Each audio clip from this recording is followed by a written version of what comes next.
Welcome, Holy Spirit. Go and flow. I've got an apple on my desk right now. You may wonder why I have an apple. I'm hungry. No, I'm just teasing. I have an apple on my desk because God said put it there. The reason he said put it there, if God said put it there, there's a reason, is because of Zechariah 2:8 in the Supernatural Bible. He who touches you, or Israel, touches the apple of God's eye. And if you really study this in the Hebrew, what he's saying is he that touches Israel touches the pupil of God's eye, the most sensitive part of God. You know what God is saying? That the dividing line, and this is what I absolutely believe, the dividing line between a phony baloney believer that's stuck in American religion versus a true believer that has experiential knowledge of God, I'll give you a litmus test. Israel. Why do you think these college kids are going slightly berserk over Israel? Why do you think so many politicians are going slightly berserk over Israel? Why do you think the world is focusing on a nation that's about the size of Rhode Island? The whole world is focused there because God intends it. This is his litmus test. And you may find out some things today that will really affect what you think about Israel. We're going to go into amazing insight into potentially World War III. My guest, Erick Stakelbeck, was recently at the White House for an off-record private briefing with senior Israeli leaders. But before we discuss the off-record private briefing and what a spokesman from Iran described as a vision, and from Iran describes this as a supernatural war. It's amazing how correct they are. It is a supernatural war. What's with Israel sending missiles to Damascus? My guest, Erick Stakelbeck, why are missiles going there? Well, look, Sid, number one, great to be with you. And number two, the new regime in Syria. Remember, Bashar al-Assad, the longtime leader of Syria, overthrown back in December 2024. Now we've got this new regime, Sid, and the leader at least, is a former al-Qaeda leader. That gives you an idea of where they're coming from. Over the past few days, they've made moves, has this new Syrian government, to come against the Druze population in Syria. Now, that's right along the Syria-Israel border. Israel has a large population of the Druze. They're a religious minority, but Israel has a large Druze population. So does Syria. So Israel has been intervening in Syria for two reasons. Number one, to protect the Druze there who are being attacked by these jihadis. And number two, to send a message to this new Syrian government, which again has all sorts of al-Qaeda links and terrorist links. Israel is saying, do not get too close to our border. If you do, there will be hell to pay. Israel, Sid, learned the lessons of October 7th. They will never be taken surprise again on their borders like they were on that day. You had a meeting at the White House, and you also had a very private, confidential type of meeting afterwards. Tell me about the meetings, and let's find out what you learned. Yeah, it was at the Blair House, actually, the White House guest house right next door. But this senior Israeli official, he said, look, identify me as a senior Israeli official, very close to the top echelon of the Israeli government, gave a great briefing for a group of journalists, small, intimate gathering, Sid, as you said. A few big takeaways for me. Number one, I would say the 12-day war that we just saw last month between Israel and Iran, you could call it the end of the beginning. Prime Minister Netanyahu was meeting with President Trump last week at the White House, and the main topic of discussion was, What now? Okay, Iran's nuclear weapons program has been destroyed, their ballistic missile program, there's been a serious dent made there, and also their air defenses are now non-existent. That's great. The Iranian regime is weakened, and yet, Sid, they don't seem to have learned their lesson, judging by the rhetoric coming out of Tehran over the past few weeks. And the concern is that they will try to restart their nuclear program and also revamp that ballistic missile program. So Trump and Bibi, they're saying, okay, we need to be prepared. And Sid, I believe you haven't seen the last of Israeli strikes against Iran because right now, again, Israel has free reign over the skies of Iran. They have destroyed Iran's air defenses. And at the first sign of any Iranian movement to, again, rebuild the nuclear program or other kinds of advanced weaponry, Israel is going to strike. You will see a zero-tolerance policy from Israel. And the good news is President Trump has the same stance when it comes to the Iranian regime. So that was a big takeaway, number one, from this briefing. Number two, here's an interesting one, Sid.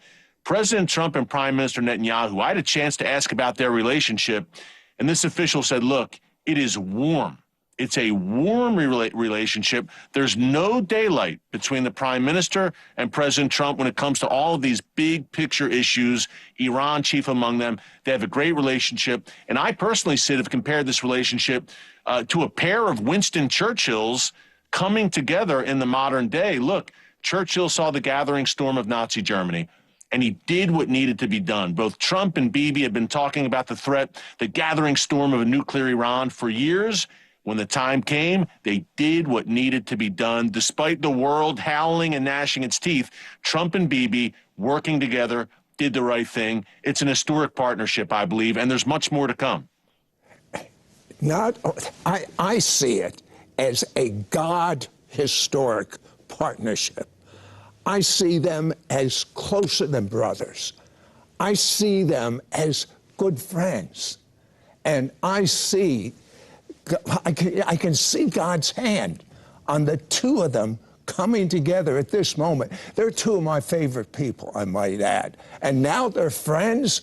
Devil, watch out. Now, Iran warns of supernatural forces. And we might even call it Iran, the supernatural, excuse me, and the occult. Tell us about that. Sid, this is fascinating because this Iranian official who talked about this was actually onto something, but he was coming at it from the completely wrong direction.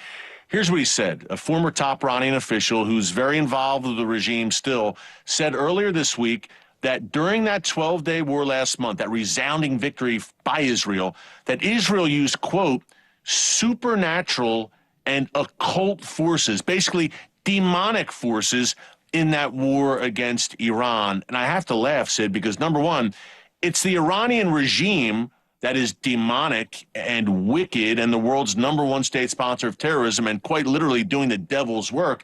But number two, yes, Israel did have supernatural forces working on its behalf during that war.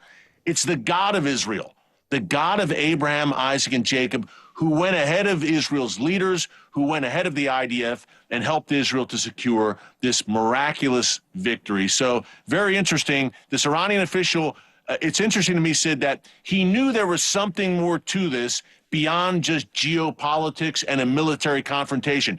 It's a spiritual battle, no doubt, but Iran is on the wrong side of it, Iran's leadership, and the God of Israel is on the side of Israel. So even the Iranian regime perhaps is starting to see, hey, maybe there's something more to this. When you come against it, as you said at the top, the apple of God's eye, it may not end well for you.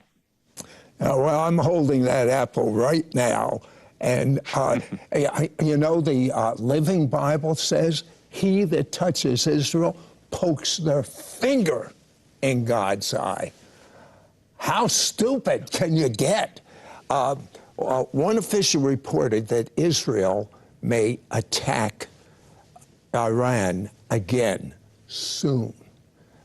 You say?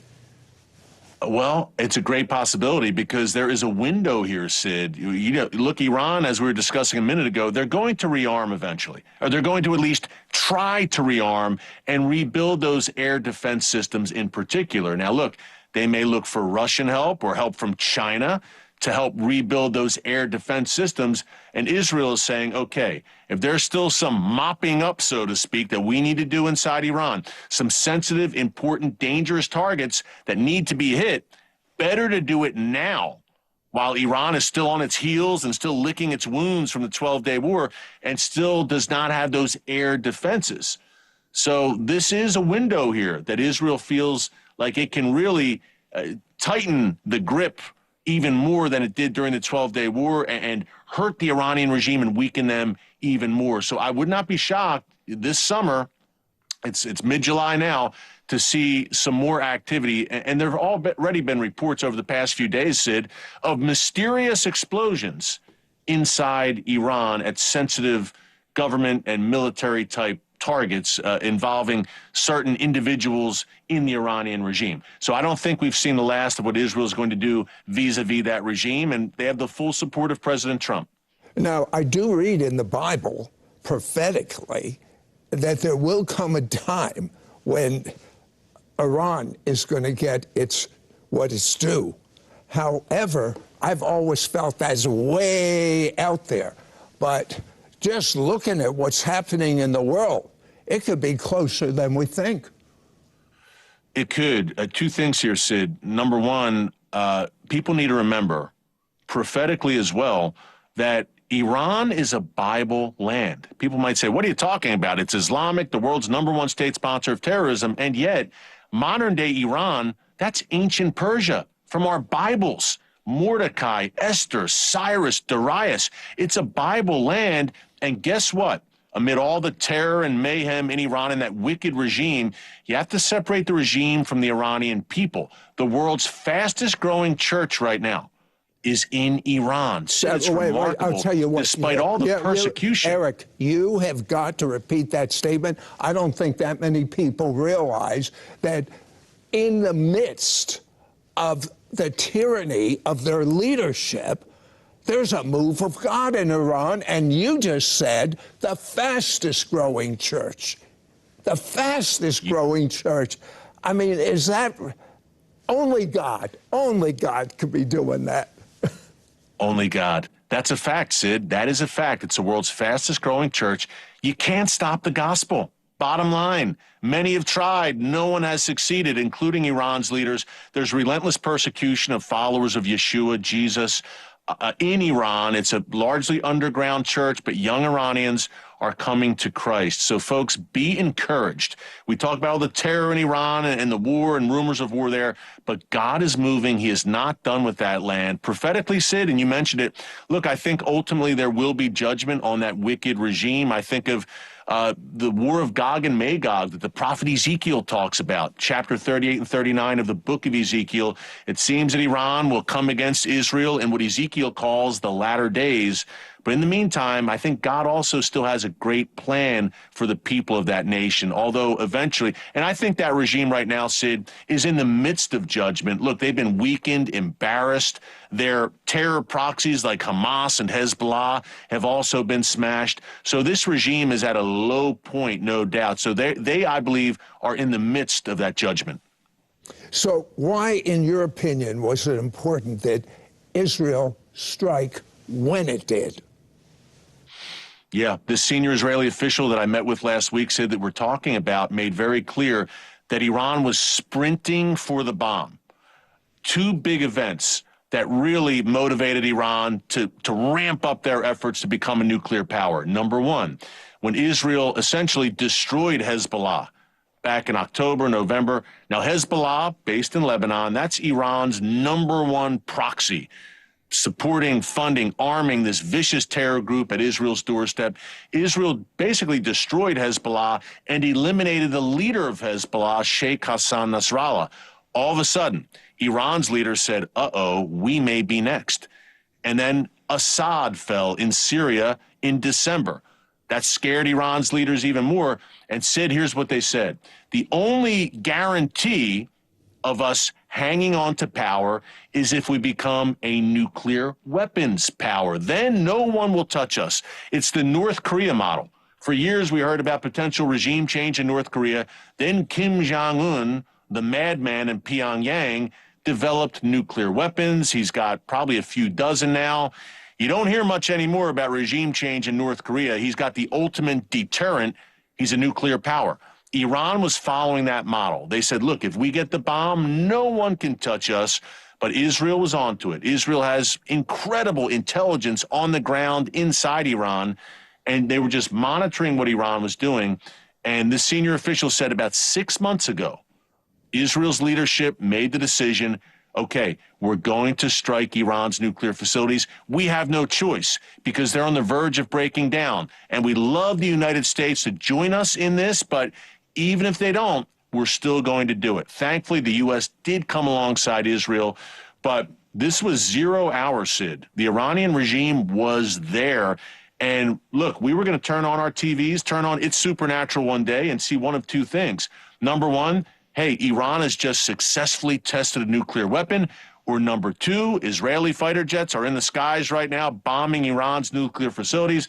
I'm happy to report that it was the latter, and that nuclear program has now been destroyed. But man, they were close.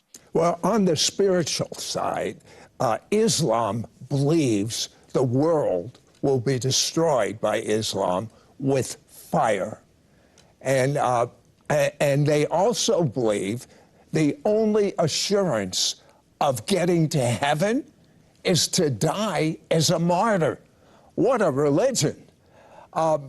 Yeah. And so it's really, from their viewpoint, a holy war that is going on right now. What did Israel's defense minister say at graduation ceremony of Israel's Air Force pilots? Yeah. Israel Katz said, look, we're going to do what we need to do. This was last week at that Air Force ceremony. We're going to finish the job in Iran. We'll do what we need to do because, Sid, as you said, this is a fanatical Islamic jihadist regime. And the first rule of war, Sun Tzu, know your enemy. Okay, here's what the enemy, Iran's regime, not the Iranian people, the regime, here's what they believe, that they can usher in the return of the Islamic Messiah. And it can only come, Sid, as you said, in a time of great global upheaval and chaos. Well, if Iran starts wars and starts nuking people, of course, you'll have global chaos. And then the armies of Islam will ride to victory. They'll usher in the return of the Islamic version of the Messiah with Iran leading the way. It sounds crazy, but they really, truly believe this. They are true believers in this apocalyptic eschatology and ideology. And the scary thing is, Sid, they're shaping policy around it. So to say that Israel dodged a bullet here, and the world, by extension, dodged a bullet to see those nuclear weapons sites in Iran destroyed, that's an understatement. Once again, Israel did the world a favor, but once again, the world, instead of thanking Israel, is condemning Israel. Do you have any insight? We know what the leadership of Iran believes. This is what we've been talking about. Do you have any insight as to what the average Iranian people believe? I think there's a disconnect between the two groups. Major disconnect, and this is a key point. There are droves of Iranians who detest this regime, who loathe this regime. Look, they've been the main victims of the Ayatollahs for the past 46 years, living under their jackboot. The Iranian Ayatollahs said they're modern-day Nazis, and this is a death cult. It's an apocalyptic, genocidal death cult. And large numbers of the Iranian people reject that. They just want to live their lives. And remember, some 70% of the Iranian population is under the age of 30. This is a young, restless nation, the population. Look, there is still a sizable portion who support the regime and have that radical Islamic ideology. But, Sid, overall, I would say the anti-regime forces outnumber pretty considerably people who are still loyal to this regime. I think the big thing for the Iranian opposition is, will a clear leader emerge inside Iran? We have opposition figures here in the U.S. and other places around the world who are Iranian, who oppose the regime, who are symbols of that opposition. But we've yet to see a galvanizing figure emerge in Iran. Yet, think of Lech Walesa, Sid, during the Cold War in Poland, the Solidarity movement helped bring down the Soviet Empire. Someone like that, an Iranian Lech Walesa perhaps, I think that would really go a long way towards, God willing, regime change and getting rid of this wicked regime. We shall see. Speaking of the Cold War, by the way, the Trump-Bibi partnership, Sid, that we've discussed here, I think of Ronald Reagan, British Prime Minister Margaret Thatcher, and Pope John Paul II was also involved in that. They worked together, a partnership during the 1980s to ultimately bring down the Soviet Empire. Very interesting. Trump and Bibi, two Churchillian figures, but also similar to that 80s alliance in bringing down the Iranian empire. So the historic parallels are everywhere. And like you said, Sid, it's God ordained for such a time as this. I personally believe, and I'm sure you do too, that you just said it with your mouth, this God ordained.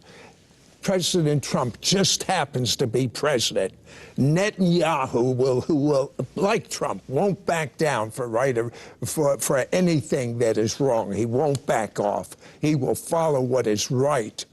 And these two have come together, but I see it even beyond that.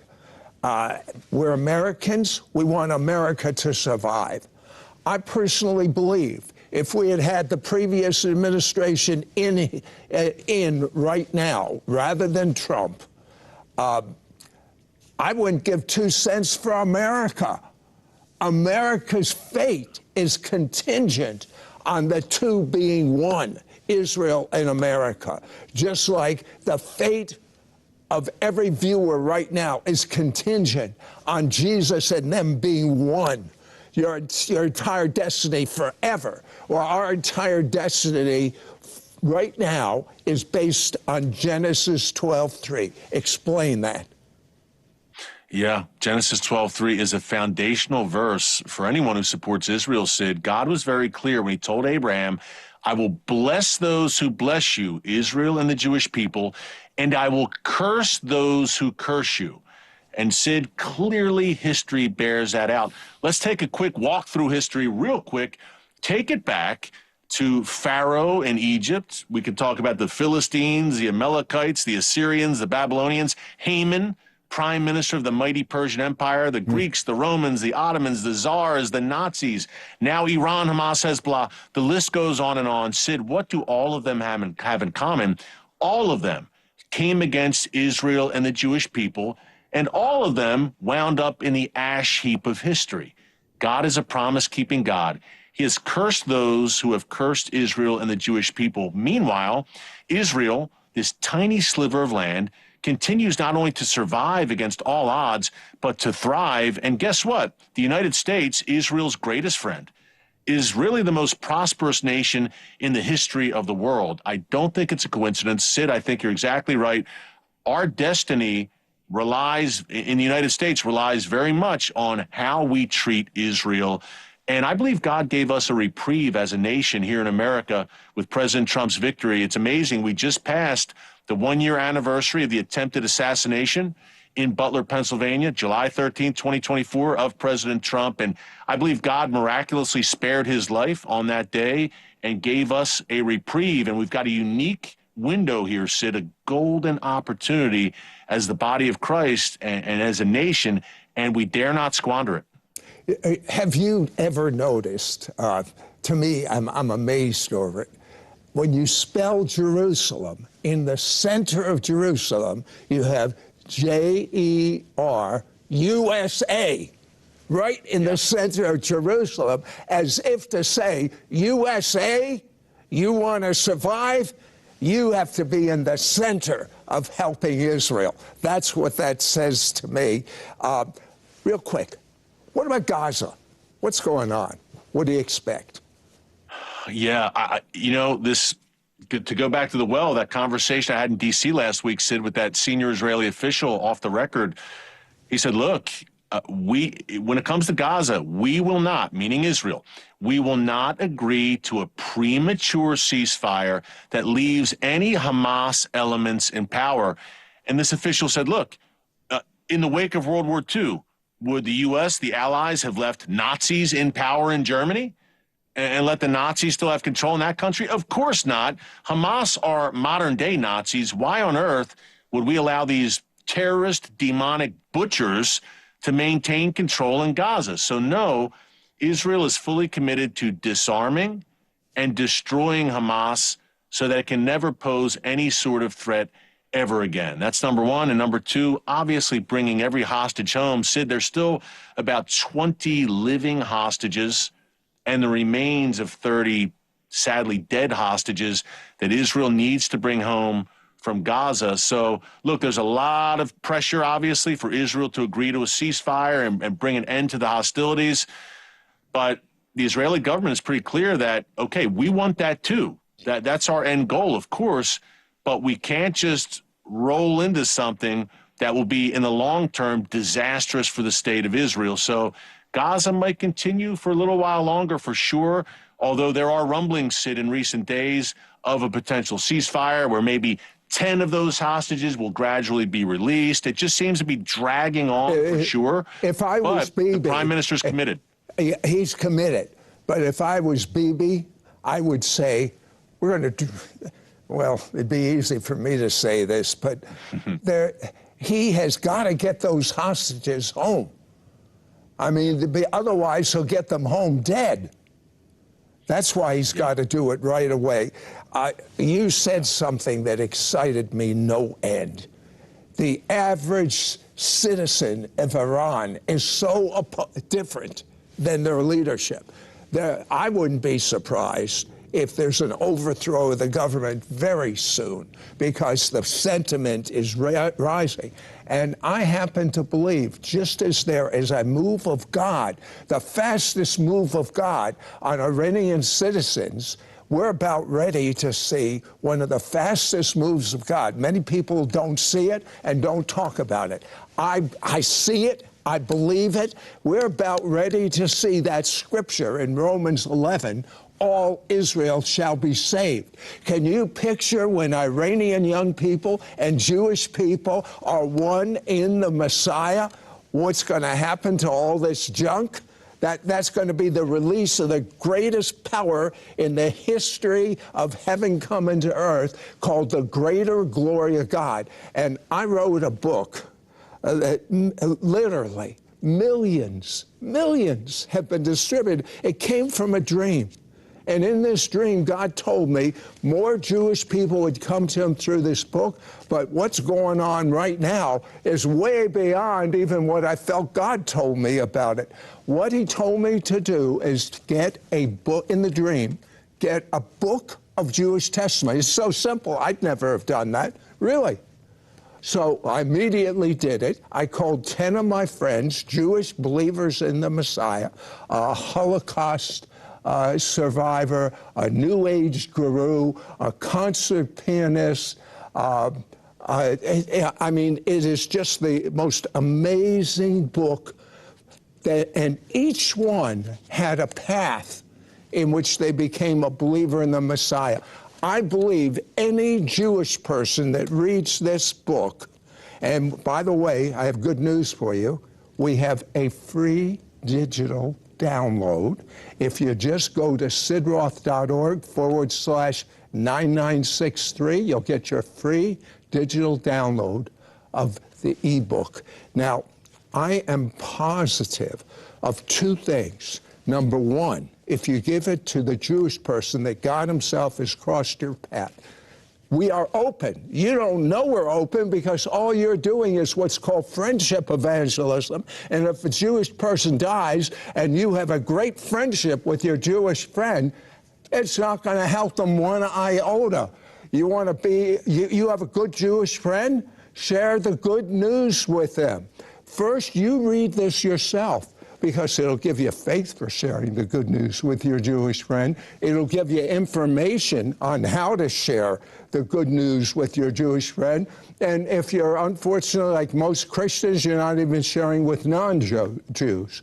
But I'm telling you, the simple thing you can do is send this download to your Jewish friend. Eric, could you see what would happen if 100,000 Jewish people read a book like this, and it's the set time to favor Zion, and the Holy Spirit comes on them, and we get together with these Iranians that are on fire for Jesus? I don't think this world is hopeless, Eric. No, Sid, it's not. And you use that number 100,000. I think of those 144,000 Jewish witnesses that the book of Revelation talks about, number one. And number two, we talk about Israel and Iran together. Sid, the Iranian people, large, vast quantities, do not care about the Palestinian issue in terms of that's the overwhelming focus of their government. And they don't have hostility towards Israel. They respect, they admire Israel, and at the end of the day, they'd like to see Israel take out that regime. So absolutely, the seeds are being laid here. And remember, before this regime came to power in 1979 in Iran, Israel and Iran were friends.